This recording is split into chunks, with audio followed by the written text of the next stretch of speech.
infinidades de cosas que me fui enterando con el tiempo de qué pasaron ahí y te da para pensar de que realmente, pucha, tú a veces confías en personas que no deberías confiar. La gente te muestra una cara que no es. Literalmente es eso. O sea, hay gente que se muestra muy amiga tuya, pero por la espalda te está enterrando un cuchillo. Y lamentablemente a veces esas personas, ese tipo de personas, están por sobre ti y su palabra es más tomada que la tuya. Entonces llegan y mienten por el simple hecho de que le estás haciendo sombra. Lamentablemente algo así se me dio a entender a mí hace poco. Entendí que eso pasó, que mintieron en cuanto a mi trabajo. Lamentablemente les dieron la oportunidad de hacerlo. Lo hicieron. Mi trabajo me defendió también. O sea, toda mi gente a mi alrededor me defendió. Mis frutos hicieron que esta persona realmente todo el mundo se diera cuenta de lo que hacía. Y ya todo el mundo dentro de ahí sabe quién es y qué es. O sea, no diré nombres porque realmente no es chisme, es evidencia, es algo para que ustedes lo tomen en cuenta, para que se pongan a pensar de que muchas veces alrededor tuyo hay maldad y no es tan lógico, no es tan bonito como te lo plantean. Sí, o sea, yo peco muchas veces de confianzudo, de confianzudo, sí, no de confianzudo, de dar mucha confianza y después me acuchillan por la espalda. Lamentablemente, cuando pasa eso, nunca más vuelves a ser parte de mi vida. O sea, si yo llegase a estar de vuelta en el trabajo donde estoy, va a ser complicado para esa persona estar conmigo. No para mí, o sea, yo no voy a estar ni ahí, pero si me va a pedir ayuda no se la voy a dar. Si me va a pedir algo tampoco le voy a decir. El saludo no se le niega a nadie, no hay que dejar de ser corteses porque los modales hacen al hombre, pero jamás vas a obtener algo de mí. Ese es el punto, porque si cruzas las líneas, lamentablemente yo soy así. Y no es que sea, no, yo soy así y no me cambiará. No, quizá el futuro cambie, quizá el futuro piense, no, las cosas mejoran, las cosas, uno se arrepiente y bla bla, te piden perdón y todo el tema, pero me cuesta olvidar. Es algo, una de las cositas malas que tengo yo, que me cuesta, no es rencor, porque si fuera rencoroso buscaría venganza, pero no la busco, en realidad no vale la pena. Yo podría haberme ensuciado las manos y haber hecho un montón de cosas que no son necesarias, que no, pues que no vienen al caso, sino yo me mancharía nada más, y esa no es la opción. El mundo es tan pequeño que muchas veces nos vale la pena ensuciarse las manos. Eso es así, sobre todo en la industria hotelera. Realmente, la verdad, es tan pequeño el mundo hotelero que un día, por ejemplo, estáis trabajando en, no sé, en un hotel X, en una comuna en Santiago, y después te vas al final de Chile, a Juan Fernández, y te pones a trabajar en otro hotel y llega ya gente que tú trabajaste con ella acá. Es así, la industria es así. La industria hotelera es tan pequeña que llegas a pensar, o sea, no te das cuenta hasta que estas cositas pasan, hasta que vuelves al mismo trabajo, hasta que trabajas en otra parte y te encuentras con gente que trabajó en ese lugar donde tú trabajaste, que muchos vienen de ahí. Me pasó en el Marriott. En el Marriott muchos iban del Holiday Inn y bueno, hablaban cositas, hablaban buenas y malas. No puedo decir más porque, pucha, o sea, no puedo cerrar la oportunidad que quizá en el futuro vuelva al Holiday Inn. O sea, la verdad no es un mal lugar. Hay muchas cosas que mejorar, pero todo parte por uno. O sea, si uno quiere mejorar, no te puedes quejar. Si tú puedes cambiar las cosas, no te puedes quejar. No te quejes si no vas a hacer nada. Ese es el punto, eso es lo que quiero ir. Y eso, en fin, en realidad la vida es así. Si hay cosas que a ti te molestan y tú no tienes el poder o no las quieres cambiar, no te quejes, porque en realidad son cosas que tú no vas a cambiarlas, o son cosas que tú no puedes cambiar, porque no está en ti. el otro día se lo comentaba a mi esposa y ella se aflige muchas veces por cosas que no puede manejar. Por ejemplo, el tiempo que se demora muchas veces en hacer ciertas cosas y por cosas externas, no por ella. Porque algo le falta, porque alguien no hizo tal cosa o porque alguna parte está fallando. Y yo le decía eso: mira, amor, no te afliges por cosas que tú no puedes controlar, porque la verdad solo vas a generar más estrés en ti y en el resto. La verdad no puedes hacer eso, porque si tú no puedes cambiar eso, no vas a hacer mucho quejándote. Al contrario, te vas a poner peor tú, te vas a sentir peor tú y te vas a sentir con estrés y vas a explotar, te vas a enfurecer, la gente que está a tu alrededor lo va a sufrir, yo lo voy a sufrir. Entonces eso pasa, en general eso pasa con el tema de cuando queremos manejar cosas que es imposible manejar. También, como por ejemplo cuando te pones un problema a futuro, hay diferentes cosas. Por ejemplo, planificar no planificar, sino ponerte a pensar en ciertos contextos que puede pasar por una decisión.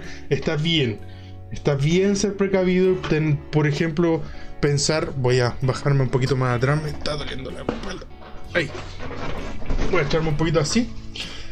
Está bien pensar que las consecuencias que pueda tener una decisión tuya y ponerte en el mejor y en el peor de los casos, y qué posibilidades tú harías. Para mí eso está bien, pero está mal, por ejemplo, pensar en las consecuencias y pensar en lo que el otro va a hacer.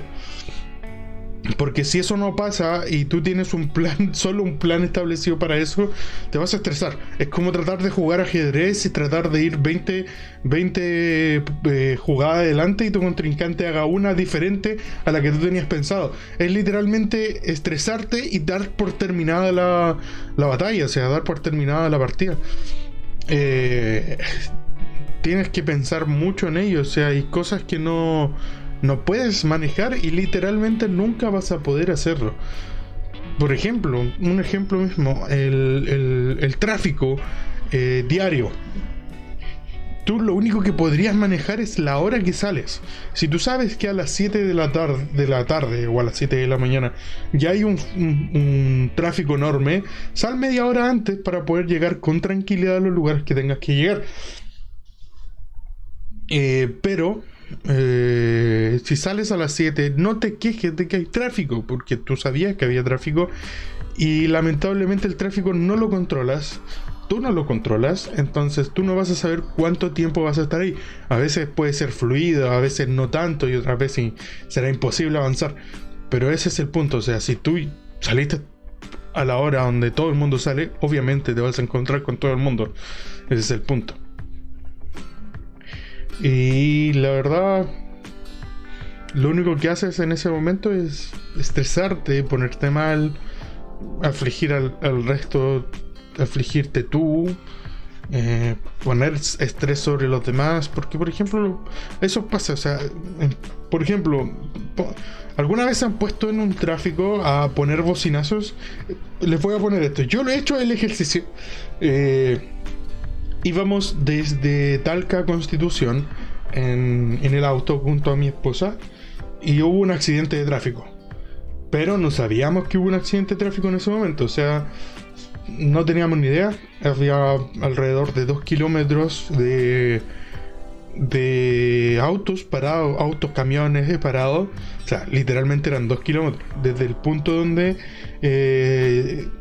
hubo el accidente de tráfico hasta donde yo estaba, porque después supimos, pues gracias a Waze, a Google Maps, supimos que había un accidente de tráfico y veíamos pasar patrullas, solo patrullas pasan, no ambulancia ni nada. Después supimos, gracias a mi padre, que la ambulancia venía de Conti para acá y las patrullas estaban yendo de San Javier un poquito más adelante. O sea, hay una comisaría por ahí en el camino para allá y estábamos ahí, en el tráfico. Venían autos más atrás, había una fila más atrás y todos estábamos parados. Me bajé del auto, Empezamos a preguntarnos entre todos porque se genera el chisme. ¿Qué pasó? ¿Qué esto? Y todos decíamos, no sé, bla, bla, bla. La gente de adelante contaba una cosa, la gente de atrás contaba otra. Que se había dado vuelta un camión, que había chocado dos autos de frente. En realidad no se sabía qué es lo que había pasado.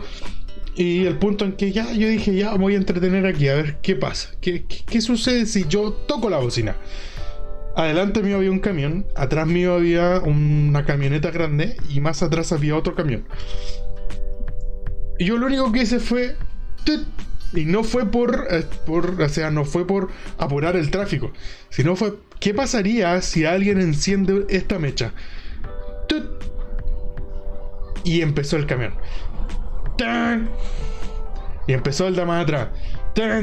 Y así empezó. O sea, todo el mundo necesitaba que una persona se atreviera a poner la queja, a gritar, para que todo el resto empezara a hacerlo. Y olvídense, fueron alrededor de 20-30 minutos de bocinazos que se escuchaban, pero mucho. O sea, yo adentro del auto necesitaba subir la radio a todo volumen para no escuchar las bocinas, y aún así se escuchaban, y con las ventanas cerradas y todo. O sea, fue cuático. O sea, y después de eso, como al rato después, supimos que hubo un accidente de tráfico. Waze marcó porque a alguien adelante se le ocurrió marcar después de todos los bocinazos, y yo creo que la bocina llegó hasta adelante porque llegó hasta atrás, y se le ocurrió marcar de que había un accidente de tráfico. Se lo notificaron. En el momento en que lo notificaron, mucha gente empezó a bajarse del auto porque muchos ocupamos esa aplicación para andar en las carreteras, sobre todo por el hecho de que muestra que los carabineros están por ahí para andar con más cuidado. Obviamente, no puedo bajar la velocidad cuando andan ellos. Si no, básicamente también es para eso, para saber si es que hay algún accidente o algo, porque es una aplicación que mientras más lo usemos y más notifiquemos cosas, más fluido va a ser la información. Por ejemplo, si te marcaron un accidente de tráfico, tú pasaste por ahí y ya no estaba, lo que se pide es que tu copiloto, tú no, porque vas manejando, marque que ya no hay, que ya no está, y que realmente tú sigas tu camino y muestres, porque al resto le va a mostrarte que ya no está, y entre más reacciones diga que ya no está el accidente de tráfico, se va a quitar de la aplicación. Pero entre más reacciones digan que hay un accidente de tráfico y todavía está, se va a mantener, y se va a mantener con el tiempo. Entonces el punto, esto fue realmente la gente, a lo que voy, realmente todo el mundo, cuando está en un momento de estrés, cuando está en un momento que no sabe qué hacer o qué va a pasar, solo necesita un detonante. Y muchas veces el detonante es otra persona. Y cuando tú colocas presión sobre otra persona, porque tu trabajo, por ejemplo, se ve afectado por lo que hace esa persona, y esa persona a la vez afecta el trabajo, y esa persona es afectada por el trabajo de otro y por otras circunstancias que tampoco puede manejar, porque por ejemplo faltan los insumos, falta personal o falta X cosa que no la puede obtener en el momento y no la va a obtener. Tú lo único que haces es encender la alarma, encender la bomba, y literalmente es una seguidilla, es como un dominó. O sea, ¿han visto estas cositas de dominó? Que tú colocas uno al frente del otro, botáis uno y cae en todo. Ya, así. Un efecto en cadena, así se llama. Y a la vez se transforma en una bola de nieve que lo único que va haciendo es el problema cada vez más grande y no obtiene solución. Porque las personas que tienen que solucionarlo no están ahí, o literalmente no quieren solucionarlo. Algo triste y eso, o sea, es algo triste el pensar en eso, y tú te vas dando cuenta que al final lo que tú haces muchas veces no es tomado al 100% como debería, pero tu trabajo afecta a un montón de otras personas. Por ejemplo, mi trabajo era supervisar, no supervisar, porque yo no era supervisor, pero mi trabajo era revisar y corregir errores de facturación. Eso era uno de las tantas tareas que yo tenía. La música. Pasaba muchas veces que con el afán de enseñar para que el error no se siguiera cometiendo, había gente que se sentía atacada. Porque usualmente era esa persona o ese grupo de personas que hacían que cometían el mismo error. Pero dentro del mensaje o mail o WhatsApp o de lo que sea, no iba ningún nombre. Entonces al principio, cuando yo llegué, por ejemplo, habían ciertas personas que cuando yo notificaba algo al grupo entero, se sentían atacadas y buscaban atacarte por algo que tú hicieras. ¿Qué pasaba? Que cuando te atacaban, venían de vuelta el ataque. Porque tú notificaste algo, no fue un ataque, notificaste algo sin nombre, sin nada. Yo, en personal, venía el ataque de vuelta con que no, si tú también haces esto otro y bla bla, que muchas veces eran mentiras, pero solo buscaban el disgusto, el hacer sentir mal al resto, para quien dejarlo en su nivel. No sé, esa será la forma que ellos verán cómo se normalizan las cosas o cómo actúa frente a un error, decir que el otro también se equivoca, no sé. Hay gente así. Hay gente que solo quiere ser más que el resto y cuando se le muestra algo, lo único que quiere hacer es que el resto también se equivocó. Bueno, el punto es que cuando recibes ese tipo de ataque, tú tienes dos posibilidades. O respondes de la misma manera o aún más fuerte, o sinceramente no tienes tres, perdón. La tercera es dejarlo pasar, no seguir, dejarlo ahí y que se muestre realmente, como tú no dijiste en nombres, esa persona se va a dejar en evidencia. O lo tercero, que es responder de forma que calme en la situación. O sea, puedes decir: yo no estaba diciendo ningún nombre, solo estaba notificando una situación que es mi trabajo notificarla para que ustedes a futuro no tengan problemas, ya que se puede solucionar de esta forma, como lo dije en mi mensaje anterior. Y listo, lo dejas ahí y ya ignoras el resto. Porque ignorar, la primera vez que ignoras, no se soluciona el problema. Lo dejas ahí.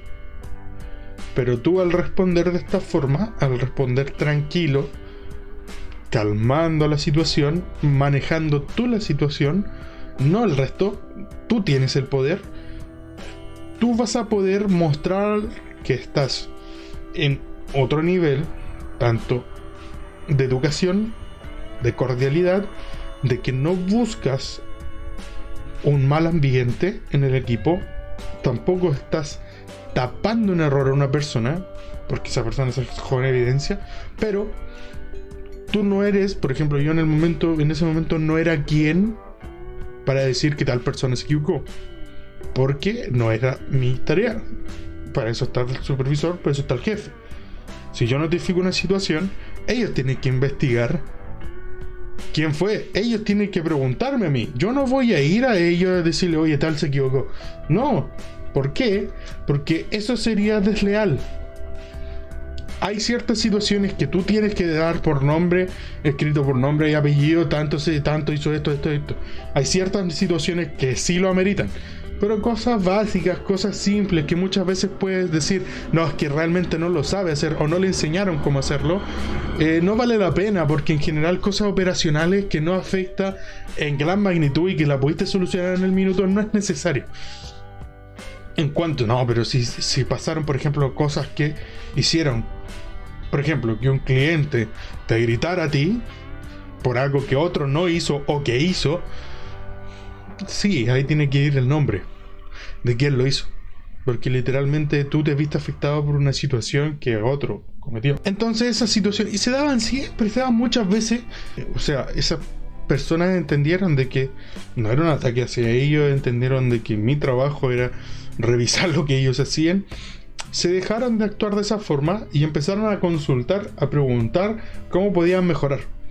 Otras personas se fueron, literalmente se fueron del equipo, no congeniaron nunca con el ideal o el criterio del trabajo de la empresa, ni tampoco congeniaron con el equipo. Entonces, y también tenía esos temas personales que el equipo se renovó 2 veces. Entonces, éramos, al final del equipo quedamos 3.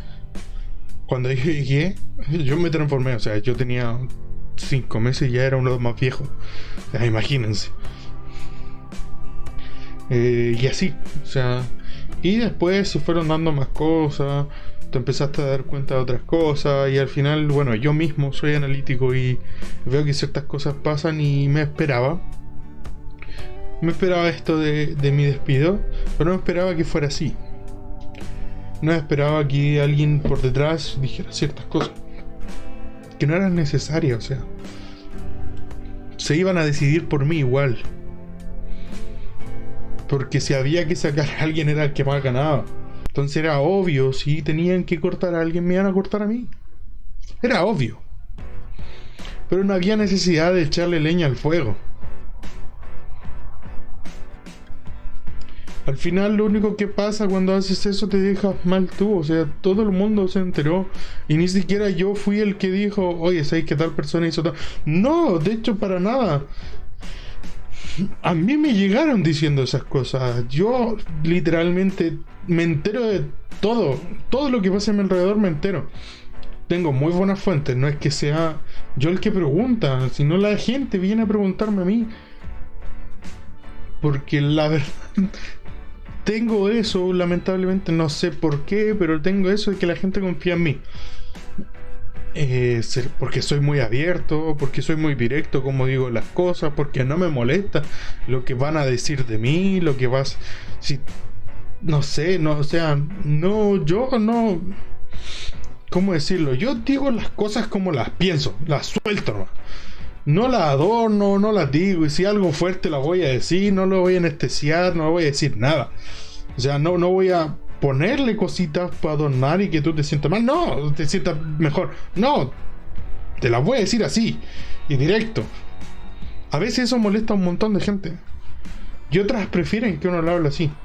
Muchas veces pecas de ser demasiado sincero. Yo no digo que no mienta, primero que nada, porque todo el mundo miente. En cierta medida todo el mundo miente.